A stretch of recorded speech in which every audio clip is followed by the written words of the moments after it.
Hello, नमस्कार दोस्तों। आप सभी का स्वागत है एक बार फिर से अपने प्लेटफॉर्म कैरियर टीवी पर। तो जैसा कि अभी आप लोगों ने और जो हमारे अंकेश सर जी हैं उनके द्वारा आप लोगों ने बहुत गजब तरीके से रीजनिंग को हल किया है। तो अब प्यारे साथियों, अब हम लोग यहाँ पर क्या करेंगे, जो हमारी जीके की क्लास है उसको बहुत अच्छी तरीके से हम लोग हल करने वाले हैं। मोहिनी राणा गुड आफ्टरनून, अंशुमान यादव नमस्ते भैया, नमस्ते। Govind Singh good evening, good evening. चलिए जुड़ जाइए आप लोग एक बार, सभी लोग बहुत जबरदस्त तरीके से जुड़ेंगे और एक बार अपने दोस्तों के साथ में एक बहुत अच्छी तरीके से आप लोग क्लास को शेयर भी कर रहे होंगे साथियों। चलिए चलिए तो आज हम लोग आप लोगों का ज्यादा वक्त ना लेते हुए शुरू करेंगे एक जबरदस्त क्लास को। तो चलिए साथियों, आपके सामने पहला क्वेश्चन लगा हुआ है और आप लोग इसका राइट आंसर भी बता रहे होंगे। चलिए भैया बताएंगे आप लोग। आपके सामने पहला क्वेश्चन आ चुका है और आप लोग इसका राइट आंसर करने के लिए तैयार हो चुके हैं भैया। चलिए चलिए बताएंगे आप पहला क्वेश्चन। देखो भैया, ने अधिग्रहित चरित्र की विरासत के सिद्धांत को प्रतिपादित किया। जो भैया अधिग्रहित चरित्र की विरासत का सिद्धांत दिया गया था वो किसके द्वारा दिया गया था, यही आपको यहाँ पर बताना है। आपको बहुत अच्छी तरीके से बताना है ये क्वेश्चन और आप लोग बता भी रहे होंगे। तो चलिए देखेंगे प्यारे साथियों, बताएंगे आप लोग कि जो अधिग्रहित चरित्र विरासत सिद्धांत है उसका प्रतिपादन किसके द्वारा किया गया। प्यारे साथी, किसके द्वारा किया गया? क्या हमारे जीन बैप्टिस्ट लामार्क हैं, आगस्ट वीज़मैन है, ग्रेगर मेंडल है, या फिर चार्ल्स डार्विन है? तो इसका प्यारे साथी राइट आंसर क्या हो जाएगा? बताओ भैया, इसका राइट आंसर क्या होगा? कौन बता रहा होगा सबसे पहले? इसका राइट आंसर कौन कर रहा होगा? तो चलिए, इसका राइट आंसर क्या है प्यारे साथी? इसका जो राइट आंसर क्या हो जाएगा? Gene Jean Baptiste Lamarck. Jean Baptiste Lamarck option A correct हो जाएगा। ऑप्शन ए जो है भैया यहाँ से करेक्ट हो जाएगा। अंशुमान यादव सी बता रहे हैं, ग्रेगर मेंडल नहीं है भैया इसके। इसका कौन है? Jean Baptiste D Lamarck. याद रखेंगे कौन है लैमार्क। मोहिनी राणा ए। बहुत अच्छा आंसर आप लोग दे रहे हैं। चलिए अगर बात करेंगे जो हमारा विरासत सिद्धांत प्रतिपादित किया गया, जिसको कब प्रतिपादित किया गया भैया, कब प्रतिपादित किया गया? तो अगर जो पूछा जाएगा कि इस सिद्धांत को अगर प्रतिपादित किया गया तो किस सन में किया गया, तब आप लोग राइट आंसर कर रहे होगे भैया वहां पर क्या, तब आप लोग प्यारे साथी वहां पर राइट आंसर क्या बता रहे होगे और बहुत अच्छी तरीके से आप लोग बताओगे 1809 बता रहे होगे बहुत अच्छी तरीके से। क्या बता रहे होगे? 1809 में क्या हुआ, जो हमारा अधिग्रहित चरित्र विरासत सिद्धांत था उसका प्रतिपादन किया गया। याद रखो भैया, इतनी बात आप याद रखोगे। सिकंदर हेलो भैया। चलिए जुड़ जाइए आप लोग एक बार सभी लोग, और वीडियो को साथ में लाइक भी कर दो और अपने दोस्तों के साथ में शेयर भी करो। अगर चैनल पर पहली बार आए हो तो चैनल को साथ ही साथ में सब्सक्राइब भी कर लो, ताकि हमारी जो क्लासेस यहाँ पर चलती हैं निरंतर, उनकी नोटिफिकेशन सबसे पहले आपको मिल सके। चलिए 1809 मोहिनी राणा बता रही। चलिए बहुत अच्छी बात, मोहिनी जी जो आपके द्वारा आंसर दिया गया बिल्कुल परफेक्ट आंसर दिया गया। ये बात आप लोग याद रखोगे भैया, ठीक है। अगर बात करें कि जो हमारा विरासत सिद्धांत है, चरित्र की विरासत, अगर चरित्र की विरासत बात करें तो इसका अर्थ क्या होता है? अगर चरित्र की विरासत जो है इसका अर्थ आपसे पूछते भैया, तब आप लोग क्या बताओगे? अगर पूछा जाए कि चरित्र विरासत जो है इसका अर्थ अगर आपसे पूछा जाएगा, तब आप लोग क्या बता रहे होगे? तब आप लोग वहां पर बता रहे होगे क्या, उपार्जित लक्षणों जो है हमारे क्या होती है, जो हमारे उपार्जित लक्षण होते हैं उनका, उनकी वंशागति क्या है भैया? जो चरित्र की विरासत है वो क्या है? उपार्जित। उपार्जित पेन थोड़ा मोटा है, इसको पतला करके उसके बाद में लिख रहे हैं आपके सामने, और बहुत अच्छी तरीके से एक एक बात हम लोग समझते हुए चलेंगे भैया। उपार्जित क्या?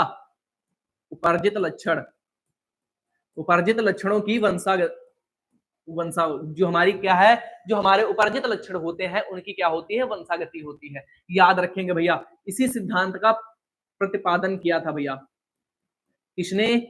इस सिद्धांत उपार्जित लक्षणों की वंशागति का जो जो हमारा सिद्धांत प्रतिपादित किया गया वो प्रतिपादित किया गया 1809 में। इसके द्वारा तो जीन बैप्टिस्ट लैमार्क के द्वारा। तो यहाँ से ऑप्शन ए भैया आपका जो है ऑप्शन ए करेक्ट हो जाएगा। बढ़ेंगे आगे दूसरे क्वेश्चन पर, बताएंगे भैया क्वेश्चन नंबर 2 यहाँ पर है और इसका राइट आंसर भी आप लोग बता रहे होंगे और एक एक बात को समझते हुए आगे बढ़ रहे होंगे। इतनी बातें आपको समझ में आ जानी चाहिए, जितना मैं यहाँ पर कराऊं अगर आप उतना पढ़ लेते हो तो आपको एग्जाम में बाहर से कुछ भी देखने को नहीं मिलेगा, ठीक। ये बात आप याद रखो। देखो भैया, rebooting India, realising a billion experience नामक पुस्तक के लेखक कौन है? एक हमारे जो भैया पुस्तक है रिबूटिंग इंडिया, मतलब रियलाइजिंग ए बिलियन एक्सपीरियंस पुस्तक जो है इसके लेखक कौन है? तो कौन है भैया? सत्यार्थ जोशी हैं, नंदन नीलेकणी हैं, रतन टाटा हैं या फिर विशाल सिक्का है। तो इसका राइट आंसर प्यारे साथी आप लोग क्या कर रहे होंगे बताओ, एक बार कमेंट कर दो भैया फटाफट तरीके से। आप लोग करो एक बार इसका कमेंट, क्या हो जाएगा क्वेश्चन नंबर 2 का राइट आंसर क्या हो जाएगा प्यारे साथी?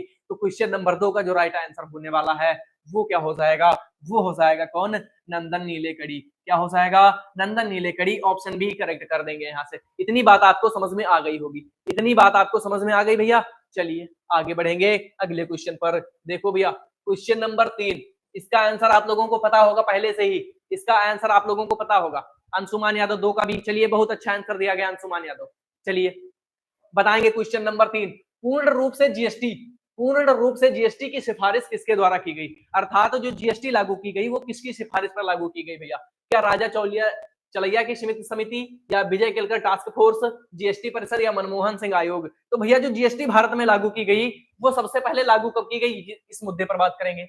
अगर बात करेंगे हम लोग जीएसटी की बात है तो सबसे पहले बात करेंगे कि लागू कब हुई भारत में, लागू कब हुई भैया भारत में? तो कब लागू हुई थी, कौन बता रहा होगा इसका राइट आंसर? जो जीएसटी लागू हुई भारत में वो कब लागू हुई भैया? इसका राइट आंसर लिखो एक बार। चलिए नमस्ते भैया, चलिए बताएंगे आप। जो भारत में जीएसटी लागू हुई वो कब लागू हुई? तो कौन बता रहा होगा? तो बता रहे होगे सर बहुत अच्छी तरीके से कि 1 जुलाई, क्या बता रहे होगे? 1 जुलाई 2017 को लागू हुई थी।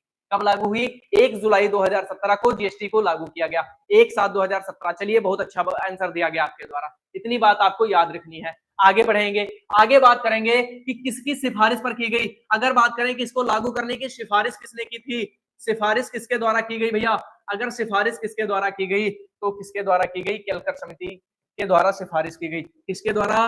केलकर समिति के द्वारा। किसके द्वारा सिफारिश की गई? केलकर समिति के द्वारा सिफारिश की गई। ये बात याद रखेंगे, ये बात भी याद रखेंगे। अगर बात करें कि जो जीएसटी लागू हुई वो किसकी सिफारिश पर, तो केलकर समिति की सिफारिश पर लागू हुई। इतनी बातें आप लोगों को याद रखें भैया, बहुत अच्छी तरीके से याद रखना है। अगर हम लोग बात करें एक चीज को और की, अगर बात करें कि जो हमारी जीएसटी है वो वसूली किसके द्वारा की जाती है? अगर बात करें इसका वसूलन कौन करता है या इसकी वसूली कौन करता है, तो इसका वसूलन भी कौन करता है? केलकर समिति ही करती है। हम लोग बता रहे होंगे कौन करता है भैया? केलकर समिति ही करती है इसका वसूलन। ये बात हम लोग बता रहे होंगे। अगर जीएसटी की बात है तो यहां से एक क्वेश्चन और आपके एग्जाम में बनेगा कि सबसे पहले जीएसटी लागू करने वाला देश कौन था? सबसे पहले कहां पर जीएसटी लागू की गई भैया? सबसे पहले जो जीएसटी लागू हुई, सबसे पहले जीएसटी लागू हुई वो कहां पर लागू हुई? कौन बता रहा होगा भैया? तो कहां पर लागू हुई? फ्रांस में लागू हुई। कहां पर? फ्रांस में लागू हुई। ये बात आप लोग याद रखोगे, इतनी बातें आप लोग याद रखोगे, बहुत अच्छी तरीके से आप लोग याद रखोगे। चलिए तो हमारा क्वेश्चन क्या था कि जो हमारी जीएसटी है वो किसकी सिफारिश पर लागू की गई? तो किसकी सिफारिश पर लागू की गई? तो हमारा ऑप्शन ए क्या हो जाएगा? Option B, Vijay Kelkar task force, option B के द्वारा। तो ऑप्शन बी जो है बिल्कुल करेक्ट हो जाएगा। और जो हमारी जीएसटी है उसके बारे में इतना ही हमें याद रखना है। ठीक, मोहिनी राणा जी सर, चलिए बहुत अच्छी बात। अंशुमान यादव फ्रांस बता रहे हैं, रामा बता रहे हैं फ्रांस, और सिकंदर भी फ्रांस बता रहे हैं। चलिए बहुत अच्छा आप लोगों के द्वारा आंसर दिया गया। चलिए आगे बढ़ते हैं, चलिए आगे बढ़ेंगे भैया। क्वेश्चन नंबर 4, क्वेश्चन नंबर 4, चलिए एक क्वेश्चन और जीएसटी से छूटा है। जो क्वेश्चन यहाँ पर छूटा है उसको आपको बताना है कि जो हमारी जीएसटी है इसका जीएसटी का पूर्ण नाम क्या है? लिख देता हूं यहाँ पर, एक क्वेश्चन आप बताओगे भैया। जीएसटी का पूर्ण नेम,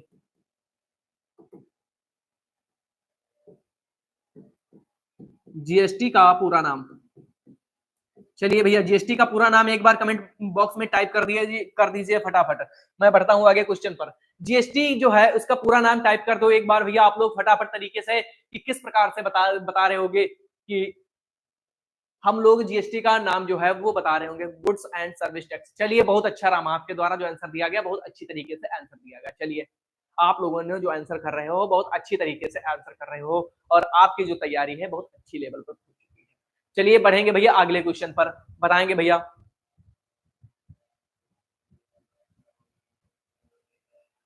चलिए आगे बढ़ेंगे भैया। देखो भारत का पहला साइबर पुलिस स्टेशन स्थापित किया गया था। भारत का सबसे पहला साइबर पुलिस स्टेशन स्थापित किया गया, क्या बताना भैया? इंडिया में स्टेट, अच्छा इंडिया में अगर स्टेट की बात करें तो असम हो जाएगा। इंडिया में सबसे पहले, अगर राज्य की बात करता है भारत में सबसे पहले किस राज्य में हुई, तो असम हो जाएगा भैया। क्या हो जाएगा? असम हो जाएगा, याद रखो। चलिए इसका आंसर करेंगे। भारत का पहला साइबर पुलिस स्टेशन, वो भारत का पहला कौन सा साइबर पुलिस स्टेशन था जो कहां पर किया गया? कहां पर किया गया भैया? कोच्चि में बनाया गया, नई दिल्ली में, बेंगलुरु में, या फिर चेन्नई में बनाया गया? कौन कर रहा होगा इसका राइट आंसर? भैया कौन कर रहा होगा इसका राइट आंसर? बताना है आप लोगों को, इसका राइट आंसर बताना है आप लोगों को, एक बार गजब तरीके से बताना है प्यारे साथी। चलिए बताएंगे आप लोग। चलिए चलिए न्यू दिल्ली, चलिए रामा ने बता दिया न्यू दिल्ली। चलिए और बताएंगे आप लोग कहां पर इसका जो है स्थापना इसकी की गई? तो प्यारे साथी कहां पर स्थापना की गई? जो हमारा पहला, जो भारत देश का पहला पुलिस, जो हमारा पहला पुलिस साइबर पुलिस स्टेशन था, कौन सा? Cyber police. तो साइबर पुलिस स्टेशन जो भारत का सबसे पहले बना था, वो भैया कहां पर? बेंगलुरु में बना था। कहां पर बना था? बेंगलुरु में मिला था, बना था। तो ऑप्शन सी जो है, ऑप्शन सी करेक्ट होगा आपका। कौन सा करेक्ट होगा? ऑप्शन सी जो है बिल्कुल करेक्ट हो जाएगा।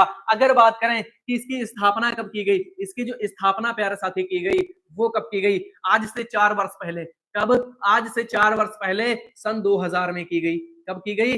2000 में की गई। ये दोनों बातें आप याद रखोगे, बहुत अच्छी तरीके से याद रखोगे। ठीक भैया, चलिए बढ़ेंगे आगे। अंशुमान बता रहे 4 का सी। और चलिए आगे बढ़ते हैं भैया। स्थापना 2000। चलिए अंशुमान, बहुत अच्छी बात, आपके द्वारा बहुत अच्छा आंसर बताया गया यहाँ तक। चलिए आगे बढ़ते हैं भैया। क्वेश्चन नंबर 6 आप लोग बता रहे होंगे, कब संयुक्त प्रांत का नाम बदलकर उत्तर प्रदेश किया गया? अगर बात करें कि जो संयुक्त प्रांत है अर्थात हमारा इंडिया है, उसका नाम बदलकर उत्तर प्रदेश कब किया गया प्यारे साथी? उत्तर प्रदेश कब किया गया? कौन बता रहा होगा? संयुक्त प्रांत का नाम बदलकर उत्तर प्रदेश कब किया गया? कौन बताएगा? क्या 26 जनवरी 1950, 24 जनवरी 1950, 15 अगस्त 1950, या फिर 2 अक्टूबर 1950? तो कौन कर रहा होगा भैया? 24 1 1950। चलिए बहुत अच्छी बात, जो रामा है उनके द्वारा बहुत अच्छी तरीके से आंसर दिया गया। तो इसका नाम बदलकर कब किया गया? 24 जनवरी 1950 को किया गया। 24 जनवरी 1950 को किया गया। अगर यहीं पर आपसे बात करें कि 24 जनवरी 1950 को एक और चीज हुई थी, वो क्या थी भैया? संविधान की अंतिम बैठक थी। क्या थी? संविधान सभा की अंतिम बैठक। संविधान सभा की अंतिम बैठक। संविधान सभा की अंतिम बैठक। संविधान सभा की अंतिम बैठक भैया थी। ये बात आप याद रखोगे, संविधान सभा की अंतिम बैठक बता रहे होगे। चलिए एक क्वेश्चन अगर और आपसे है कि जो संविधान सभा की अंतिम बैठक हुई, उसमें कितने जो थे, वो इसका अध्यक्ष कौन था? संविधान सभा की जो अंतिम बैठक हुई, इसका अध्यक्ष कौन था भैया? संविधान सभा की अंतिम बैठक का जो अध्यक्ष था वो कौन था? अगर हम लोग इसके अध्यक्ष की बात करें तब आप लोग क्या बताओगे? अगर इसके अध्यक्ष की बात करें भैया, अगर इसका अध्यक्ष आपसे पूछा जाता है, तब आप लोगों का आंसर क्या आना चाहिए? एक बार टाइप कर दो फटाफट, कर दो भैया फटाफट तरीके से, बहुत अच्छी तरीके से कर दो भैया। जो संविधान सभा की अंतिम बैठक हुई, उसका अध्यक्ष किसे नियुक्त किया गया? तो किसे नियुक्त किया गया था भैया? बताओ किसको नियुक्त किया गया था? कौन बता रहा होगा? बहुत अच्छी तरीके से इसका राइट आंसर कौन कर रहा होगा भैया? भीमराव अंबेडकर नहीं थे, मोहिनी राणा भीमराव अंबेडकर नहीं थे। इसके जो अध्यक्ष थे भैया, किसने बताया है? सिकंदर ने बताया। बहुत अच्छा आंसर दिया गया। किसको? राजेंद्र प्रसाद थे। कौन? राजेंद्र प्रसाद। राजेंद्र प्रसाद कौन थे? राजेंद्र प्रसाद थे। जो संविधान सभा की अंतिम बैठक हुई, उसका अध्यक्ष कौन था? राजेंद्र प्रसाद था। इतनी बात आप याद रखोगे। अगर बात करें कि संविधान सभा की पहली बैठक, अगर संविधान सभा की पहली बैठक यहाँ पर बात करते हैं भैया, अगर यहाँ पर पहली बैठक हम लोग बात करें, पहली बैठक, पहली बैठक प्यारे साथी कब हुई बताओ? पहली बैठक जो संविधान सभा की हुई थी, वो कब हुई? कौन बताएगा सबसे पहले? संविधान सभा की पहली बैठक कब हुई? कौन बता रहा होगा सबसे पहले? इसका राइट आंसर फटाफट तरीके से बताना है आप लोगों को। चलिए प्यारे साथियों, तो कब हुई थी? 9 दिसंबर 1946। कब हुई? 9 दिसंबर 9 दिसंबर 1946 को हुई थी। संविधान सभा की जो पहली बैठक हुई, कब हुई? 9 दिसंबर 1946। अगर इसका अध्यक्ष आपसे बात करते हैं 1946, चलिए 9/12/1946। चलिए बहुत अच्छा आंसर आपके द्वारा दिया गया। चलिए अगर बात करते हैं इसके अध्यक्ष की, तब आप लोग क्या बताओगे? अगर इसके अध्यक्ष पर बात करते हैं भैया, अगर इसका अध्यक्ष आपसे पूछा जाता, तब आप लोग क्या बताओगे? और अगर यहीं पर आपसे दूसरी बैठक पूछ ली जाती है, कौन सी बैठक? संविधान सभा की दूसरी बैठक। ये भी बहुत प्रमुख है भैया, ये भी जो है बहुत प्रमुख है। दूसरी बैठक कब हुई थी ये बताओ, इससे बाहर आपसे क्वेश्चन नहीं जाएगा अगर इतने पॉइंट आप याद कर लिए। तो दूसरी बैठक कब हुई थी भैया? दूसरी बैठक जो हुई वो कब हुई? कौन बता रहा होगा इसका राइट आंसर? जितेश शुक्ला 24/1959। चलिए ये क्या बता रहे हो भैया? किस चीज का आंसर कर रहे हो आप? बताओ भैया, जो संविधान सभा की दूसरी बैठक हुई वो कब हुई? तो वो प्यारे साथी कब हुई थी? कौन बता रहा होगा इसका राइट आंसर?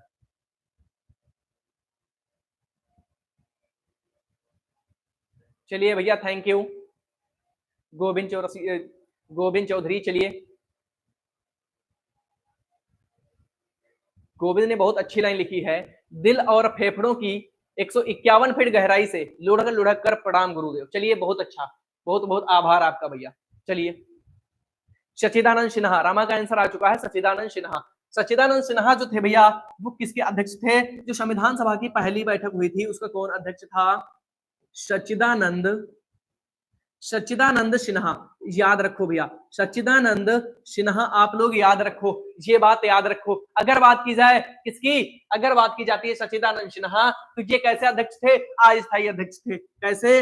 अध्यक्ष, अस्थायी। भैया क्या बताओगे? अस्थायी अध्यक्ष आप लोग बता रहे होगे। क्या बताओगे? अस्थायी बताओगे। और संविधान सभा के पहले अध्यक्ष बताओगे। क्या इनको कहोगे? संविधान सभा के पहले अध्यक्ष, यहां पर लिख दे रहा हूं, संविधान सभा के पहले अध्यक्ष। संविधान सभा के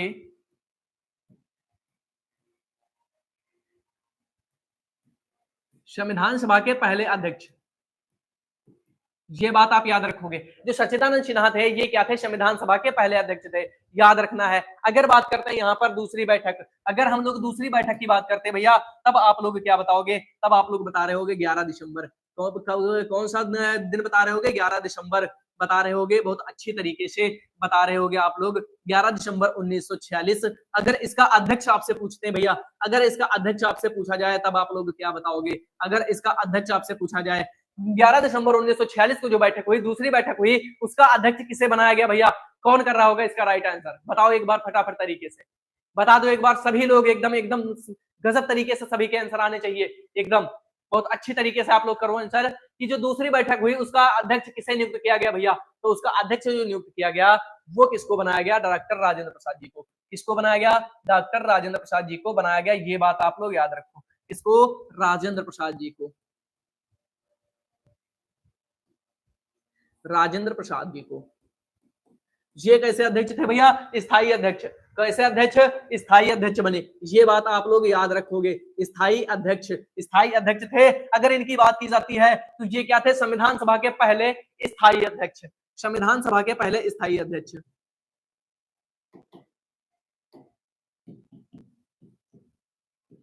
संविधान सभा के, संविधान सभा के पहले स्थायी अध्यक्ष भैया। अगर संविधान सभा के पहले स्थायी अध्यक्ष पूछेगा, तब आप लोग राजेंद्र प्रसाद जी के साथ में जाओगे। अगर उसने पूछ दिया संविधान सभा के पहले अध्यक्ष, तब आप सच्चिदानंद सिन्हा जी के साथ में जाओगे। वैसे आपका आंसर गलत हो जाएगा, अगर थोड़ी भी मिस्टेक की आपने तो आंसर गलत हो जाएगा भैया, ये बात याद रखो। भैया क्या लूसेंट में पढ़े थे आप? अंशुमान, अंशुमान भैया आप बताओ क्या लूसेंट में पढ़े थे? चलिए, 9 दिसंबर 1946 एंड 11 दिसंबर 1947, 47 नहीं 46 ही होगा मोहिनी राणा। जो दूसरी बैठक हुई थी वो 11 दिसंबर 1946 को ही हुई थी, 47 को नहीं हुई। ठीक, याद रखना है, इसके बारे में आपको नहीं भूलना है।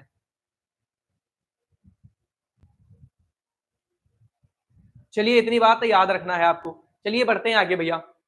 अगला क्वेश्चन देखो क्या है, क्वेश्चन नंबर 7 बताओगे आप लोग। क्वेश्चन नंबर 7 है और इसका राइट आंसर भी आप लोग कर रहे होगे बहुत अच्छी तरीके से। क्वेश्चन नंबर 7, इसका राइट भी आंसर आप लोग बहुत अच्छी तरीके से कर रहे होगे। चलिए भैया, क्वेश्चन नंबर 7 क्या है? देखो, एक काला नामक चावल की किस्म, किस्म को एक जिले एक उत्पाद योजना के तहत प्रदेश के जिले से उत्पादन के रूप में चुना गया। जो हमारी एक चावल की प्रजाति है, चावल की एक प्रजाति है, एक चावल जो हमारा होता है, आप लोग जानते होंगे, चावल जो है भैया उसकी एक प्रजाति आई है, अर्थात किस्म उसकी आई है, और वैरायटी भी कह सकते हैं। उसका नाम क्या है भैया? काला।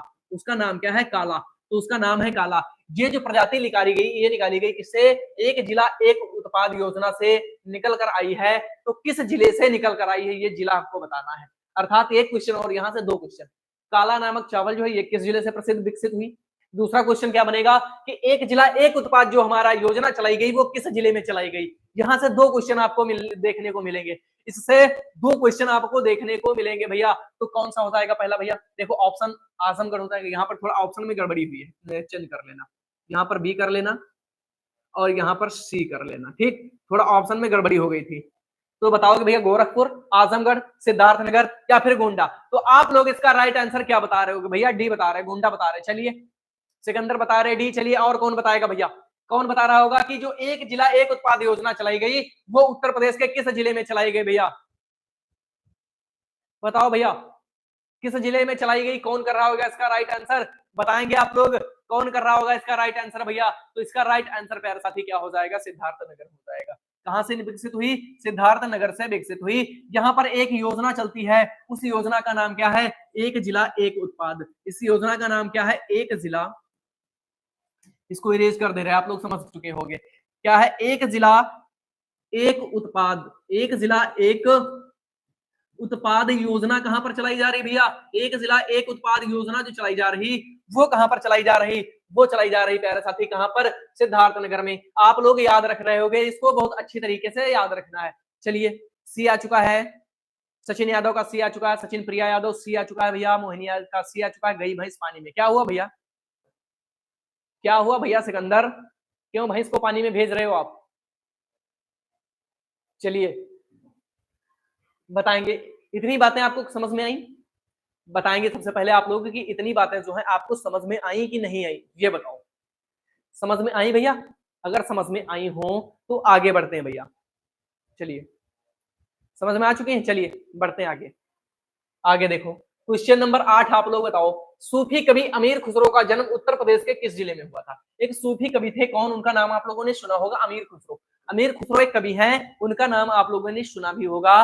तो उनका जन्म कहां पर हुआ था? बुलंदशहर में। यहाँ पर भी थोड़ा ऑप्शन में गड़बड़ी है भैया, यहाँ पर बी और यहाँ पर सी, ऑप्शन में यहाँ पर भी गड़बड़ी हुई है। बुलंदशहर, एटा, अलीगढ़ या फिर फैजाबाद। क्या बता रहे होगे आप लोग? ये अमीर खुसरो जो है, इनका जन्म कहां पर हुआ? अमीर खुसरो का जन्म कहां पर हुआ?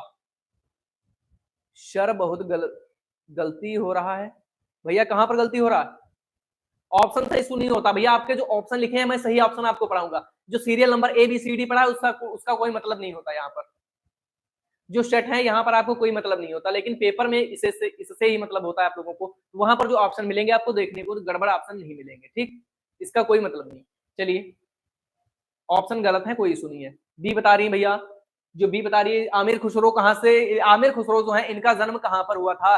इनका जन्म भैया कहां पर हुआ था? एटा। चलिए, एटा बता रहे भैया मोहिनी कुमारी। चलिए, ऑप्शन बी अभी कुमार का ए आ रहा भैया। बुलंदशहर में नहीं हुआ था, इनका जन्म कहां पर? एटा में ही हुआ था। कहां पर? एटा में ही हुआ था। तो ऑप्शन जो बी होगा हमारा करेक्ट हो जाएगा। आमिर खुसरो का जन्म कहां पर हुआ? बताएंगे आप लोग कहां पर? एटा में हुआ। एटा का जो एक नामक स्थान है, एटा का जो स्थान है वो कौन सा स्थान है भैया? वो कौन सा स्थान था? पटियाली स्थान था। कौन सा?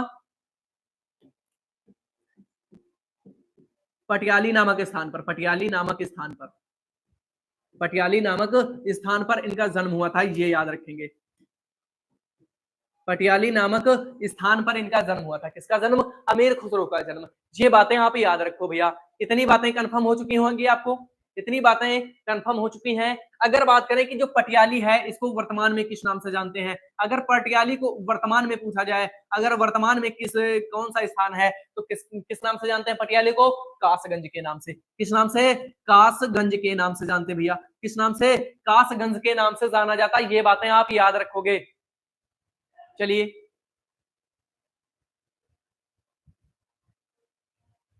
चलिए कोई बात नहीं, गलतियां थोड़ी जो होती हैं वो होती रहती हैं, कोई बात नहीं है अंशुमान यादव। चलिए, इसके लिए आपको टेंशन नहीं लेनी है। जो गलतियां होती हैं आपसे उनको सुधार करो, और उनको सुधारने पर ही अपना पूरा फोकस करो कि आपसे कहीं पेपर में गलती ना हो जाए मिस्टेक करके। तो आपको पेपर में तो बिल्कुल गलतियां नहीं करनी है।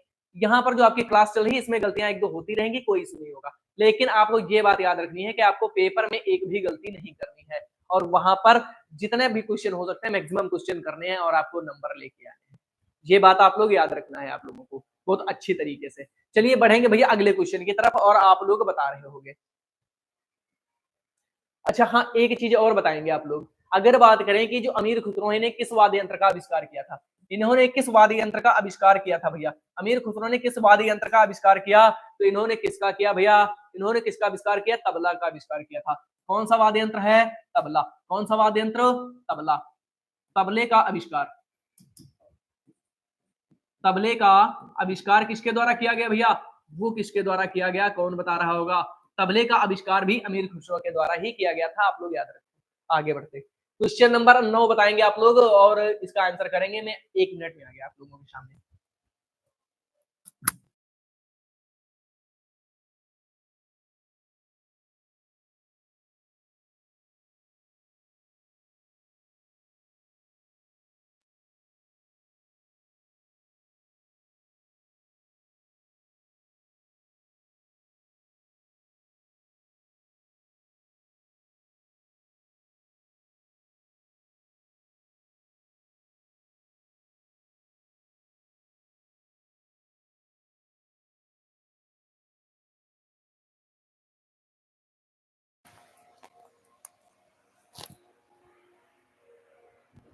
चलिए भैया, आप लोग बता रहे होंगे, इसका आंसर कर दिया होगा आप लोगों ने। चलिए, अभी कुमार का आंसर आ चुका है सी और एगोस कुमार का आंसर आ चुका है डी। चलिए भैया, बहु बेगम का मकबरा स्थित है, इसका राइट आंसर कौन बताएगा सबसे पहले? बहु बेगम का मकबरा सबसे पहले कौन बताएगा? भैया सिकंदर बता रहे हैं सी, फतेहपुर सीकरी। चलिए, यहाँ पर अखिलेश वर्मा का आंसर भी सी आ चुका है।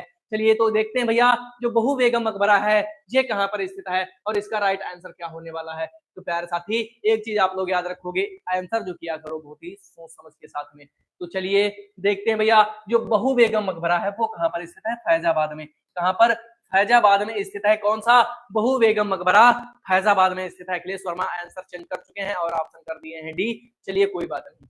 चलिए, अखिलेश वर्मा का आंसर आ चुका है डी, सिकंदर का सी और योगेश ने भी बिल्कुल राइट आंसर दिया था यहाँ पर, और अखिलेश के द्वारा भी राइट आंसर दिया गया। तो कहाँ पर बहु बेगम मकबरा जो है उत्तर प्रदेश के कहाँ पर? फैजाबाद में स्थित है। ये बात आप लोगों को याद रखनी है भैया। चलिए, अगर बात करें इसका निर्माण किसके द्वारा करवाया गया, अगर जो हमारा बहु बेगम मकबरा है, कौन सा? बहु बेगम मकबरा, इसका निर्माण किसके द्वारा करवाया गया भैया? बताओ कौन बताएगा भैया? जो जो हमारा एक मकबरा है, कौन सा? बहु बेगम। तो बहु बेगम मकबरे का निर्माण किसके द्वारा कराएगा? तो सुजाउल दौला के द्वारा। किसके द्वारा? सुजाऊ दौला के द्वारा। याद रखोगे किसके द्वारा, लिख दो यहाँ पर, सुजाऊ दौला के द्वारा करवाया गया। निर्माण किसके द्वारा करवाया गया? सुजाऊ दौला के द्वारा करवाया गया। इतनी बात याद रखोगे। आगे बढ़ते हैं हम लोग। याद रखो, सुजाऊ दौला के द्वारा, ये बात भी लिख देनी है हमें, वरना भूल जाओगे कि सुजाऊ दौला ने क्या किया था, इसमें लिख देना है। चलिए आगे बढ़ते हैं भैया, अगले क्वेश्चन पर। बता रहे होंगे क्वेश्चन नंबर 10 का राइट आंसर आप लोग गजब तरीके से। क्वेश्चन नंबर 10 और इसका राइट आंसर आप लोग बता रहे होंगे क्या है? निम्नलिखित में से किस प्रसिद्ध शास्त्रीय गायिका को उसके शिष्यों द्वारा प्यार से अप्पा जी बुलाया जाता था? वो भैया कौन सी एक शास्त्रीय गायिका है जिसको प्यार से उनके शिष्य अप्पा जी के नाम से बुलाते थे? किस नाम से? अप्पा जी के नाम से बुलाते थे भैया। वो कौन सी एक गायिका है, उनका नाम क्या है? क्या गिरिजा किशोरी है, गिरिजा देवी है, किशोरी अमोनकर है, वसुंधरा कोमकाली है, या हीराबाई बड़ोदकर है? तो इसका राइट आंसर कौन कर रहा होगा भैया? सबसे पहले बताओ एक बार। बताएंगे भैया आप लोग क्वेश्चन नंबर 10 और इसका राइट आंसर कर रहे होंगे आप लोग, बहुत फटाफट तरीके से बता रहे होंगे। चलिए बता देंगे आप लोग एक बार, बता देंगे भैया एक बार गजब तरीके से आप लोग, इसका राइट आंसर क्या हो जाएगा? चलिए, अखिलेश वर्मा बता रहे हैं गिरिजा देवी। चलिए, और आप लोग कौन बताएगा? आप लोगों में से कौन बताएगा भैया? किसको अप्पा जी के नाम से बुलाया जाता था उसके शिष्यों द्वारा? तो किसको? गिरिजा देवी को। किसको? गिरिजा देवी को उनके प्रिय शिष्य क्या कहते थे? अप्पा जी कहते थे। जो गिरिजा देवी के शिष्य थे वो इनको किस नाम से? अप्पा देवी के नाम से बुलाते थे, और अखिलेश के द्वारा यहाँ पर बिल्कुल करेक्ट आंसर दे दिया गया है। ये बात आप लोगों को याद रखनी है भैया। अगर बात करें कि ये किस घराने से संबंधित थी, अगर गिरिजा देवी की बात करते हैं, ये जो थी ये किस घराने से संबंधित थी? तो ये भैया किस घराने से? बनारस घराने से संबंधित थी। किससे? बनारस घराने से। ये बात आप याद रखोगे, किससे? बनारस घराने से संबंधित थी। जितनी बातें आप लोग याद रखना है, बनारस घराने से किससे संबंध रखती थी? बनारस घराने से अपना संबंध रखती थी, इतना बात याद रखना। शशिन यादव, प्रिया यादव ए, अखिलेश ए, योगेश का डी, और अखिलेश का ए आ रहा है, अभी का ए। चलिए बहुत अच्छी बात, आगे बढ़ते हैं भैया। क्वेश्चन नंबर 11 बताएंगे आप लोग। क्वेश्चन नंबर 11, उत्तर प्रदेश के वर्तमान मुख्यमंत्री योगी आदित्यनाथ संप्रदाय से संबंधित है। उत्तर प्रदेश के जो वर्तमान मुख्यमंत्री हैं कौन है? योगी आदित्यनाथ। वो किस संप्रदाय से संबंधित है भैया? इसका राइट आंसर करना है। बताओ भैया उसका राइट आंसर क्या हो जाएगा? बनारस बताया अखिलेश। चलिए बहुत अच्छी बात, आपके द्वारा जो आंसर दिया गया था बिल्कुल करेक्ट आंसर। बताएंगे अब भैया अखिलेश क्वेश्चन नंबर 11 का आंसर कि जो योगी आदित्यनाथ जी हैं यूपी के वर्तमान मुख्यमंत्री, ये जो है किस संप्रदाय से संबंधित है भैया? 11 का ए। अखिलेश बता रहे बी। चलिए अखिलेश बी आ रहा आंसर। अखिलेश के द्वारा जो आंसर दिया गया बिल्कुल राइट आंसर। जो योगी आदित्यनाथ जी हैं वो किससे संबंधित है? नाथ संप्रदाय से संबंधित है। किससे? नाथ संप्रदाय से संबंधित है। ऑप्शन बी बिल्कुल करेक्ट हो जाएगा। याद रखो भैया योगेश का भी आ रहा। चलिए बहुत अच्छी बात। सीमा यादव, प्रिया यादव भी। चलिए बहुत अच्छी बात। चलिए यहाँ पर जो आप लोग आंसर कर रहे हैं बिल्कुल करेक्ट आंसर कर रहे हैं भैया। चलिए इतनी बातें आप लोगों को याद रखनी है, इतनी बातें जो है वो इतनी बातें आपको याद रखनी है भैया। अगर बात करें जो योगी आदित्यनाथ जी हैं वो यूपी के किस नंबर के मुख्यमंत्री हैं? यूपी के किस नंबर के मुख्यमंत्री हैं? कौन बताएगा? यूपी के किस नंबर के मुख्यमंत्री बने योगी आदित्यनाथ जी? तो कौन बता रहा होगा भैया इसका राइट आंसर? किस नंबर के मुख्यमंत्री बने बताओ भैया। चलिए किस नंबर के? 21वें मुख्यमंत्री। कौन से मुख्यमंत्री हैं यूपी के? यूपी के 21वें मुख्यमंत्री। याद रखो यूपी के 21वें मुख्यमंत्री। 21वें मुख्यमंत्री, ये बात आप लोग याद रखोगे। 21वें मुख्यमंत्री, यहां तक की बातें आपको याद रखनी है और एक एक पॉइंट आपको याद रखना है। चलिए यहां तक बातें आपको समझ में आ चुकी होंगी। चलिए अगर इनका जन्म पूछा जाता है, अगर इनका जन्म आपसे पूछ लिया जाता है, अगर जन्म पूछा जाएगा भैया तो जन्म आप लोग क्या बता रहे होगे? जन्म बता रहे होगे 5 जून 1972। क्या बता रहे होगे? 5 जून 1972 बता रहे होगे बहुत अच्छी तरीके से। 5 जून 1972 इसका राइट आंसर आप लोग कर रहे होगे। इतनी बातें आपको समझ में आई। चलिए अखिलेश बी बता रहे हैं, योगेश भी बी बता रहे हैं। चलिए बहुत अच्छी बात, आगे देखते हैं भैया। देखो यहाँ पर एक मैराथन आने वाली है जो कि कल संडे है और 11 अगस्त 11/8/2024 को एक हमारी मैराथन आप लोगों को देखने को मिलेगी। और इसमें जो हमारे जितने भी क्वेश्चन बनने वाले हैं, जितने भी क्वेश्चन यूपीपी में जितने भी क्वेश्चन बनने वाले हैं या जितने भी क्वेश्चन अभी तक प्राचीन भारत से बने हैं, सभी क्वेश्चन जितने भी पीवाईक्यू क्वेश्चन उनको लिया जाएगा और जो भी नए बनने की संभावना है उन क्वेश्चनों को इसमें इंक्लूड करके आपको ये मैराथन कल हमारी 11 अगस्त है और 11 अगस्त को 1:30 से आप लोगों के सामने बहुत अच्छी तरीके से प्रस्तुत कर दिया जाएगा। ये बात आपको याद रखनी है। और ये क्या है? महामैराथन। और इसमें जो है आपको इस क्लास को ज्यादा से ज्यादा लोगों के साथ में शेयर करना है ताकि वे लोग भी इस क्लास से जुड़े और अपनी तैयारी को आगे बढ़ाएं। तो इतनी बातें आपको समझ में आ गई होंगी कि जो हमारी महामैराथन आने वाली है प्राचीन भारत के लिए वो कब आएगी। तो वो भैया हमारी कब आएगी? यहाँ पर देखो कब आएगी। 11 अगस्त को आएगी। और 11 अगस्त है कब? तो 11 अगस्त अर्थात कल हमारी क्लास आने वाली है। कल है दिन रविवार। तो रविवार के दिन आप लोग एक बार तांडव के लिए शुरू हो जाएं और आप लोगों को ये क्लास निरंतर करनी है।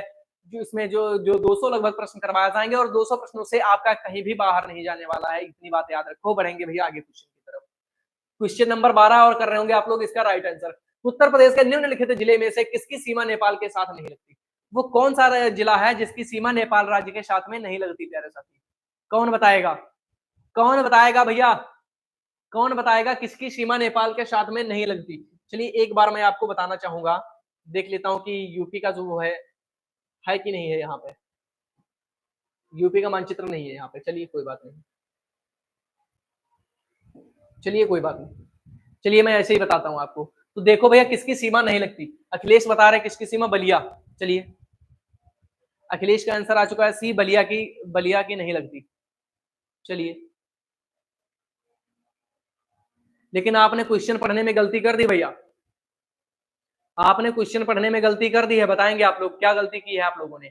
इसमें आप लोगों ने बहुत बड़ी गलती की है। अगर यही गलती आपने एग्जाम में कर दी तो बहुत बड़ी गड़बड़ हो जाएगी। मैंने जानबूझकर ऐसा किया था कि देखूं कि आप लोग इसके बारे में क्या सोचते हो। चलिए इसके बारे में आप लोग क्या सोचते हो भैया? आप लोग बताओ इसमें से आपने क्या गलती की है। क्वेश्चन को एक बार फिर से पढ़ो, एक बार आप लोग क्वेश्चन को फिर से पढ़ो कि निम्नलिखित में से नेपाल के साथ में लगती है। मैंने क्या कहा था? नहीं लगती। आप लोगों को चेक करने के लिए। ठीक समझ में आया आप लोगों को? नेपाल के साथ में किसकी सीमा लगती है ये क्वेश्चन है, ना कि नहीं लगती। आप लोग कंफ्यूज हो गए यहीं पे। आप लोगों ने क्वेश्चन को ध्यान से नहीं पढ़ा, आप लोगों ने क्वेश्चन को नहीं पढ़ा ध्यान से।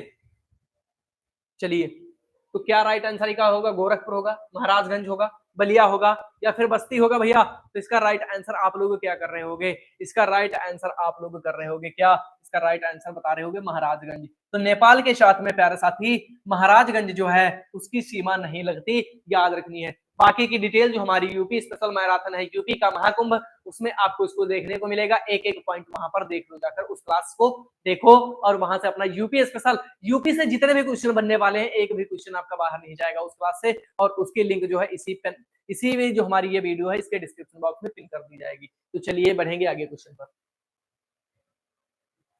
बताओ भैया क्वेश्चन नंबर 13, निम्नलिखित में से कौन सा सिख गुरु ने 1699 में खालसा पंथ की स्थापना की?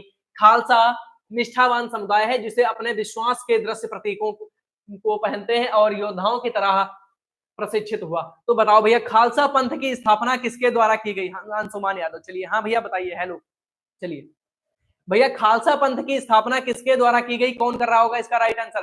खालसा पंथ की स्थापना प्यारे साथी जो की गई वो किसके द्वारा की गई? क्वेश्चन नंबर 13 है और आप लोगों को इसका राइट आंसर भी करना है। तो बताओ एक बार जोर शोर के साथ में, श्री गुरु तेग बहादुर ने, गुरु हरगोबिंद ने, गुरु हरकृष्ण ने, या फिर गुरु गोविंद सिंह ने?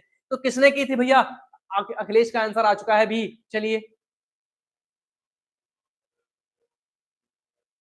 नहीं भैया कमेंट तो आ रहा है आपका अंशुमान, आपका जो कमेंट है वो आ रहा है, बराबर आ रहा है। चलिए अंशुमान का आंसर आ चुका है भी। तो इसकी स्थापना प्यारे साथी किसके द्वारा की गई? तो इसकी स्थापना जो की गई वो की गई किसके द्वारा? गुरु गोविंद सिंह के द्वारा। खालसा पंथ की स्थापना गुरु गोविंद सिंह के द्वारा की गई थी। ये बात आप लोग जानते भी होंगे, ये बात आप लोग जानते भी होंगे, इतनी बात आप याद रखोगे। बढ़ेंगे आगे भैया। क्वेश्चन नंबर 15 आप लोग कर रहे होंगे, किस सिख गुरु ने सिख विवाह समारोह की शुरुआत आनंद कारज के नाम से की? वो कौन सा भैया सिख गुरु था जिसने सिख विवाह समारोह की शुरुआत किस नाम से की थी? किस नाम से भैया की थी? तो कौन बताएगा किस नाम से? आनंद कारज के नाम से की थी। वो कौन भैया थे? चलिए बताएंगे भैया, बताएंगे आप लोग इसका राइट आंसर क्या होगा? बताएंगे आप लोग फटाफट इसका राइट आंसर क्या होने वाला है? 15 का भी बता रहे। चलिए क्या हो जाएगा भैया? क्या हो जाएगा? किसने की थी? अमरदास ने। किसने? अमरदास ने। बहुत अच्छा आंसर दिया गया अंशुमान के द्वारा, अंशुमान के द्वारा बहुत अच्छी तरीके से इसका राइट आंसर दिया गया। इतनी बातें आप लोग याद रखो, बहुत अच्छी तरीके से आपको याद रखना है। चलिए आगे बढ़ेंगे भैया। अगर बात करें इसका नाम कब चेंज किया गया, इसका नाम कब किया गया, तो कौन बताएगा ये नाम कब बदला गया? और इसको आंसर जो करना है आपको कमेंट बॉक्स में करना है, इतनी बात आप याद रखो। देखो क्वेश्चन नंबर 18 बताएंगे, निम्न में कौन सा कथन सही है? निम्नलिखित में से कौन सा कथन सही है? इसमें से कौन सा कथन सही है आप लोगों का? वो कथन आपको चुनकर बताना है भैया, वो कथन जो है वो आपको चुनकर बताना है कौन सा कथन सही है प्यारे साथी। पढ़ो एक बार कथन। कथन ऑप्शन ए क्या कह रहा है कि 1975 में आपातकाल के समय गुलजारी लाल नंदा भारत के प्रधानमंत्री थे।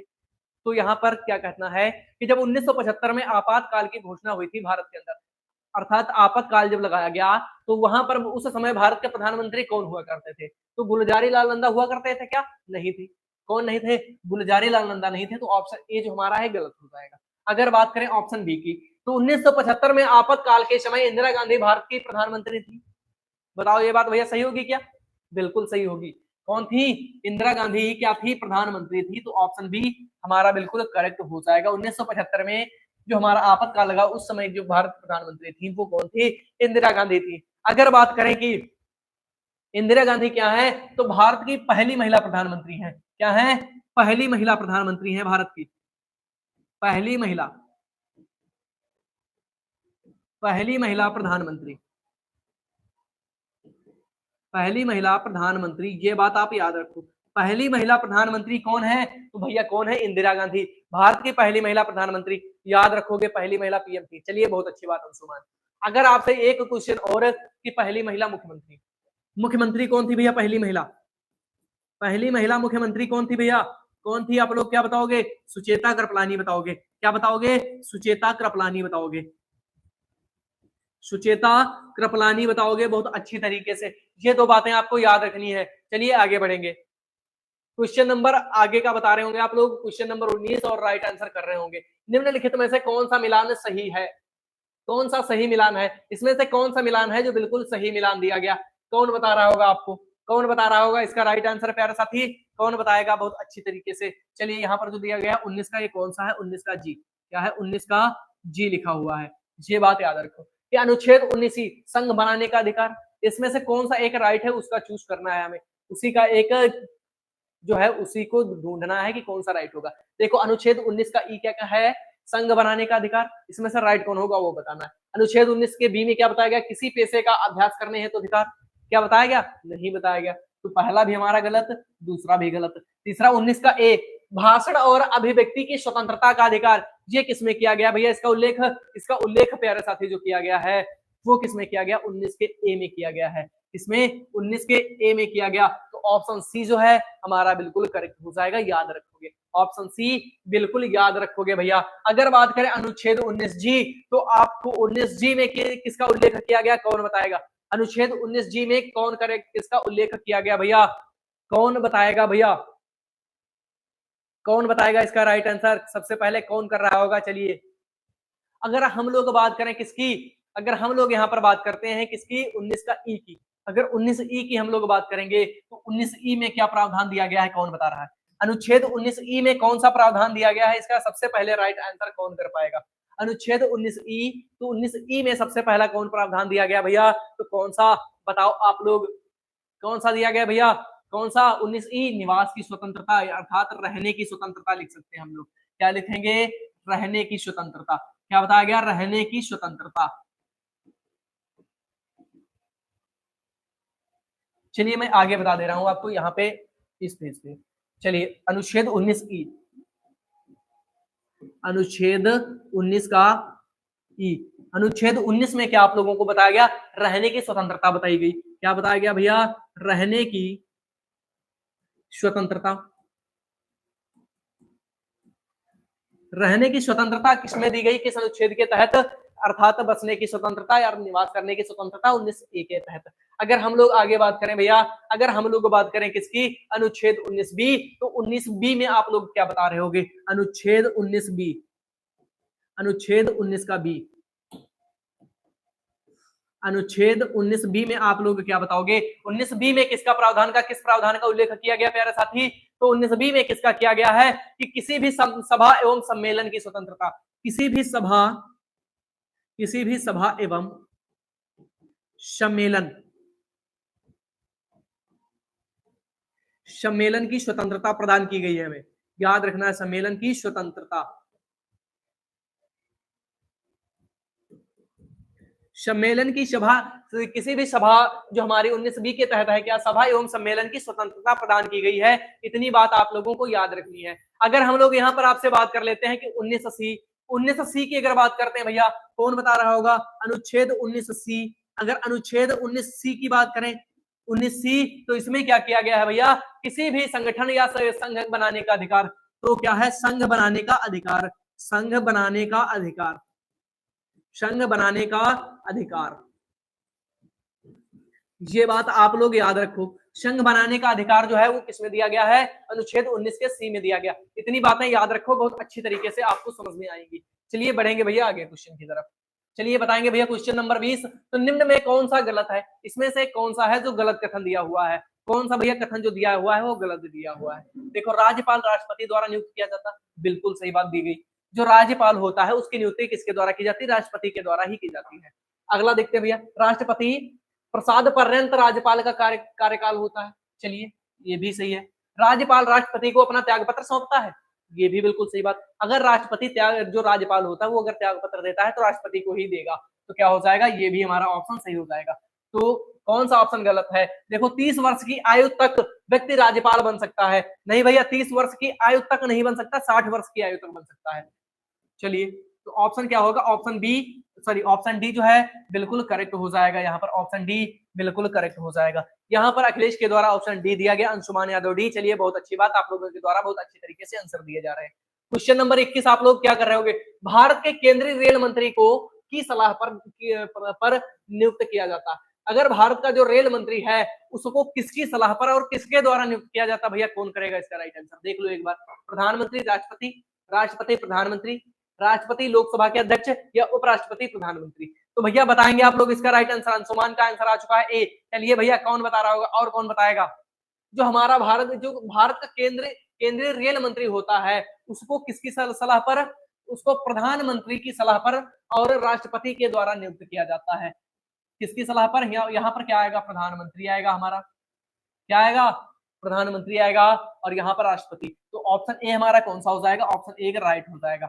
ये बात आपको समझ में आई? ये बात जो है आपको समझ में आई? चलिए आगे बढ़ते हैं भैया। देखो क्वेश्चन नंबर 22 बताएंगे, निम्न में कौन सा सही है? इसमें से कौन सा कथन है जो सही है? इस प्रकार से कथन आपको भी देखने को मिलेंगे, एग्जाम में भी देखने को मिलेंगे। तो बताओ भैया इसमें से कौन सा एक कथन है जो सही है? तो बताना है आपको। तो देखो भैया, जाकिर हुसैन भारत के पहले मुस्लिम राष्ट्रपति थे। तो बिल्कुल थे भैया, जो जाकिर हुसैन थे ये क्या थे? भारत के पहले राष्ट्रपति थे। पहला ऑप्शन ही हमें सही मिल गया।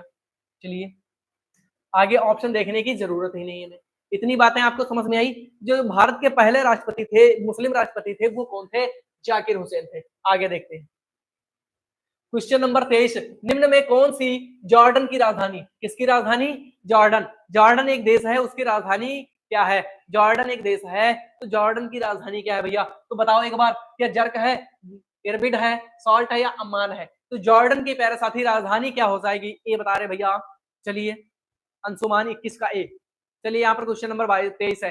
चलिए 23 का सी बता रहे हैं अंशुमान यादव। चलिए साल्ट नहीं होगी भैया, साल्ट जो है वो नहीं होगी, तो इसकी राजधानी प्यारे साथी क्या हो जाएगी? जो हमारा जॉर्डन है, इसकी राजधानी क्या है? अम्मान। याद रखना क्या है? अम्मान। और अगर इसकी मुद्रा की बात करें भैया, अगर इसके मुद्रा की बात करते हैं, जॉर्डन की मुद्रा की बात करते, तो जॉर्डन की मुद्रा प्यारे साथी क्या हो जाती है? दिनार हो जाएगी। कौन सी मुद्रा आप लोग बताएंगे? दिनार बताएंगे। ये बात याद रखना है, कौन सी मुद्रा? दिनार बताएंगे। चलिए आगे बढ़ेंगे भैया आपके इसी क्वेश्चन के साथ। क्वेश्चन नंबर 24, निम्नलिखित में से कौन सी मंगोलिया की राजधानी है? मंगोलिया की राजधानी कौन सी है? अखिलेश वर्मा का आंसर आ चुका है डी, और अंशुमान यादव डी, दिनार। चलिए बहुत अच्छी बात बताएंगे भैया। मंगोलिया की मुद्रा क्या है? तो मंगोलिया की मुद्रा क्या है? ल्यू है, तुगरीक है, क्यात है, या फिर मेडिकल है? तो कौन बताएगा भैया? जो हमारा मंगोलिया देश है, तो मंगोलिया की राजधानी क्या है? मंगोलिया की राजधानी क्या है? कौन कर रहा होगा इसका राइट आंसर प्यारे साथी? बहुत अच्छी तरीके से करना है। तो मंगोलिया की राजधानी आप लोग क्या बताएंगे? तुगरीक। क्या बताएंगे? तुगरीक बताएंगे। क्या बताएंगे? तुगरीक। अगर क्यात की बात करें, क्यात कहाँ की है? क्यात क्या है? क्यात क्या है? मुद्रा है राजधानी। क्यात जो है मुद्रा, क्यात क्या है? एक मुद्रा है। क्या है? क्यात भैया जो है ये क्या है? मुद्रा। और कहाँ की? तो म्यांमार की। कहाँ की? म्यांमार की मुद्रा है। क्यात जो है ये म्यांमार की मुद्रा है, याद रखो। आगे देखो क्वेश्चन नंबर 25, एशिया में तीसरा सबसे अधिक आबादी वाला देश कौन सा है? एशिया का सबसे बड़ा तीसरा अधिक आबादी वाला। अगर पहले की बात करते हैं, फर्स्ट पर कौन सा है भैया? तो फर्स्ट पर कौन सा है? चीन। अगर दूसरे पर बात करते हैं, तो दूसरे पर प्यारे साथी कौन सा है? भारत है। अगर तीसरे पर बात करें भैया, तो तीसरे पर कौन सा आएगा? अगर एशिया में तीसरे नंबर की बात करते हैं, और तीसरा ही हमसे पूछा गया, तो प्यारे साथी तीसरा वाला कौन सा आएगा? बताओ, इराक है, बांग्लादेश, जॉर्डन, या फिर इंडोनेशिया? तो इसका राइट आंसर प्यारे साथी क्या कर रहे होगे? इंडोनेशिया कर रहे होगे। क्या कर रहे होगे? इंडोनेशिया आप लोग बता रहे होगे कि सर इंडोनेशिया हो जाएगा, बहुत अच्छी तरीके से। चलिए इतनी बात आप लोग याद रखो, ऑप्शन डी करेक्ट हो जाएगा। यहाँ तक की बातें आपको समझ में आ गई होंगी, एक एक बात समझ में आई होगी। चलिए क्वेश्चन नंबर 26 बता रहे होंगे, निम्नलिखित तो दक्षिण अमेरिकी राष्ट्रों में से किसमें दक्षिणी अमेरिका अमेरिका का क्षेत्र सबसे बड़ा वन क्षेत्र है? अगर बात करें दक्षिणी अमेरिका का सबसे बड़ा वन क्षेत्र कौन सा है, तो कौन है भैया? गुआना है, ब्राजील है, कोलंबिया का है, या फिर इक्वेडोर का है? तो इसका राइट आंसर कौन कर रहा होगा भैया? तो कौन कर रहा होगा? क्या हो जाएगा भैया? तो कहाँ का हो जाएगा? ब्राजील। सबसे बड़ा वन क्षेत्र कहाँ पर पाया जाता है दक्षिणी अमेरिका में? तो ब्राजील देश के अंदर। कहाँ पर? ब्राजील देश के अंदर सबसे बड़ा वन पाया जाता है। कौन सा? Amazon one. कौन सा? अमेजन वन यहीं पर पाया जाता है। कौन सा भैया? अमेजन वन यहीं पर पाया जाता है। ये बात याद रखो, कौन सा वन? अमेजन का वन ब्राजील में ही पाया जाता है। ठीक, इतनी बात। आगे बढ़ते हैं भैया, क्वेश्चन नंबर 27 का आंसर कर रहे होंगे, निम्नलिखित में से प्रायद्वीप भारत की सबसे बड़ी नदी, प्रायद्वीपीय भारत की सबसे बड़ी नदी अर्थात दक्षिण भारत की सबसे लंबी नदी। दूसरा क्वेश्चन इसी आंसर जो क्या बनेगा कि दक्षिण भारत की सबसे लंबी नदी अर्थात प्रायद्वीपीय भारत की सबसे लंबी नदी। कौन बता रहा होगा भैया इसका राइट आंसर? बताओ एक बार फटाफट तरीके से इसका राइट आंसर करो, एक बार फटाफट तरीके से। आप लोग बहुत अच्छी तरीके से आपको इसका राइट आंसर करना है भैया। तो कौन सी हो जाएगी? तो कौन सी हो जाएगी? हमारी गोदावरी हो जाएगी। कौन सी हो जाएगी? गोदावरी हो जाएगी। अगर बात करते हैं गोदावरी की लंबाई की, अगर इसकी लंबाई की बात करें भैया, गोदावरी नदी की लंबाई कितनी है? तो कौन कर रहा होगा इसका राइट आंसर? गोदावरी की लंबाई कितनी है भैया? तो इसकी लंबाई कितनी है? 1465 किलोमीटर। कितनी लगाएंगे? 1465 किलोमीटर लगा रहे होंगे। ये बात याद रखना है आप लोगों को। अगर हम लोग बात करते हैं यहाँ पर किसकी? महानदी की। अगर महानदी की बात करें भैया, महानदी की लंबाई आप लोगों से पूछी जाए, तो महानदी की लंबाई प्यारे साथी आप लोग कितनी बताओगे? आप लोग बता दोगे 885 किलोमीटर। कितनी? 885 किलोमीटर आप लोग बता रहे होगे बहुत अच्छी तरीके से। चलिए बढ़ेंगे आगे। क्वेश्चन नंबर 28 आप लोग बताओगे। संयुक्त राष्ट्र द्वारा मानवाधिकारों को सार्वभौमिक घोषणा को चिन्हित करने के लिए हर वर्ष किस तिथि को अंतरराष्ट्रीय मानवाधिकार मनाया जाता है? जो मानवाधिकार दिवस है वो हर दिन किस तारीख को मनाया जाता है? मैंने आपको ये क्वेश्चन कल भी करवाया था। ये क्वेश्चन जो है उसको कल भी मैंने करवाया था। तो किस दिन मनाया जाता है भैया? तो 10 दिसंबर को मनाया जाता है। कब? 10 दिसंबर। ऑप्शन डी करेक्ट हो जाएगा। देखो भैया क्वेश्चन नंबर 32, अंतरराष्ट्रीय न्यायालय किस देश में स्थित है? अंतरराष्ट्रीय न्यायालय किस देश में स्थित है? कौन बता रहा होगा? अंतरराष्ट्रीय न्यायालय किस देश में स्थित है प्यारे साथी? इसका राइट आंसर सबसे पहले कौन बताएगा? बता दो एक बार फटाफट तरीके से बताओ एक बार भैया। क्वेश्चन नंबर 33 और इसका राइट आंसर भी आप लोग बता रहे होगे। कहां पर स्थित है अंतरराष्ट्रीय न्यायालय? कौन सा अंतरराष्ट्रीय न्यायालय अगर आपसे पूछा जाता है तब आप लोग वहां पर नीदरलैंड कर दोगे। क्या कर दोगे? कहां पर स्थित है? नीदरलैंड के अंदर स्थित है। देखो भैया क्वेश्चन नंबर 33, पेड़ पौधों में निषेचन के बाद अंडाशय परिवर्तित होता है। पेड़ पौधों में जब निषेचन होता है उसके बाद जो अंडाशय का परिवर्तन होता है वो कहां पर होता है? तो कहां पर भैया? बीज में, पुष्प केसर में, जयांग में या फिर फल में? कहां पर होता? 32 का ये। चलिए बहुत अच्छी, आप बहुत अच्छा आंसर दिया गया आपके द्वारा संतोषी। चलिए इतनी बातें आपको समझ में आ चुकी हैं। तो भैया निषेचन कहां पर होता है? वो होता है फूल में। कहां पर? फूल में। ऑप्शन डी करेक्ट हो जाएगा। क्वेश्चन नंबर 34 आप लोग कर रहे होंगे। क्षतिग्रस्त CFL और फ्लोरोसेंट ट्यूबों का निपटान सुरक्षित रूप से किया जाना चाहिए क्योंकि इनमें वाष्प होती है जो स्वभाव में जहरीली होती है। जो हमारे एक जो CFL और फ्लोरोसेंट ट्यूबों का जो निपटान किया जाता है वो किस लिए किया जाता है? इसमें जो गैस पाई जाती है वो कौन सी गैस पाई जाती है? अमोनिया, सल्फर डाइऑक्साइड, 2 बार हो गया सल्फर डाइऑक्साइड। चलिए कोई बात नहीं। और पारे। तो इसकी राइट आंसर इसका प्यारा साथी क्या हो जाएगा? क्वेश्चन नंबर 34 और आपको इसका राइट आंसर बताना है। क्वेश्चन नंबर 34 इसका राइट आंसर क्या हो जाएगा भैया? कौन सी क्या होता है? पारे की वाष्प होती है। कौन सी वाष्प होती है? पारे की वाष्प होती है। ऑप्शन डी करेक्ट कर देंगे। इतनी बात आपको समझ में आई? इतनी बात भैया आपको समझ में आई कि नहीं आई? चलिए आ गई होगी। आगे बढ़ते हैं। क्वेश्चन नंबर 35 आप लोग कर रहे होंगे। इसका राइट आंसर, पौधे में पानी और पोषक तत्वों के परिवहन के लिए जो हमारा संवहनी ऊतक होता है उसको क्या कहते हैं? जो पौधों को पानी एवं पोषक तत्वों को पहुंचाने तक कार्य करता है। पौधे के प्रत्येक भाग में जो पानी एवं उसके पोषक तत्वों को पहुंचाने का कार्य करता है उस संवहनी ऊतक को किस नाम से जाना जाता है भैया?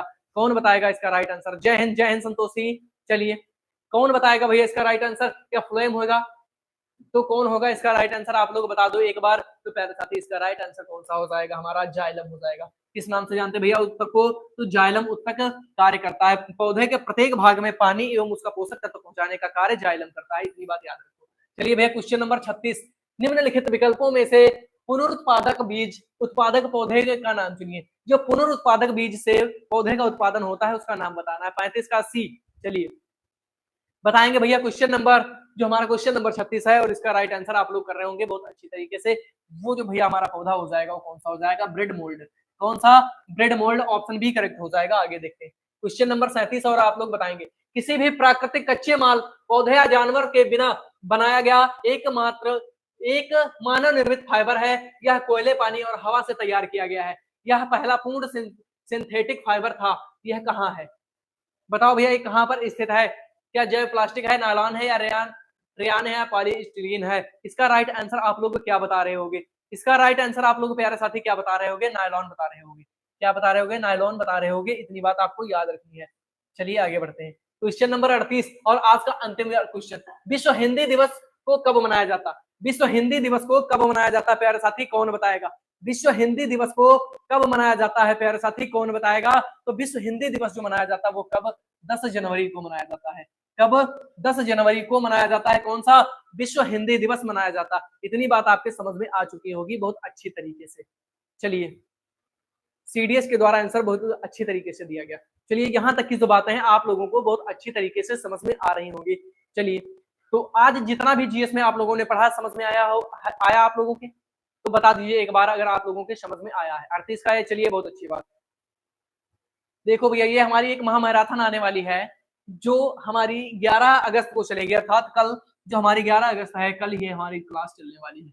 कल कौन सा दिन है? रविवार। और रविवार को आपको 1:30 पर 1:30 पर आ जाना है और आप लोग इस जो हमारा प्राचीन भारत का इतिहास है, इसके समस्त क्वेश्चनों को आप लोग बहुत अच्छी तरीके से निपटा रहे होंगे। अगर यहाँ से कोई भी क्वेश्चन एग्जाम में बनता है तो आप लोग छोड़कर नहीं आएंगे। तो बस आज की जो हमारी जीएस की क्लास थी इसको यहीं पर समाप्त करते हैं।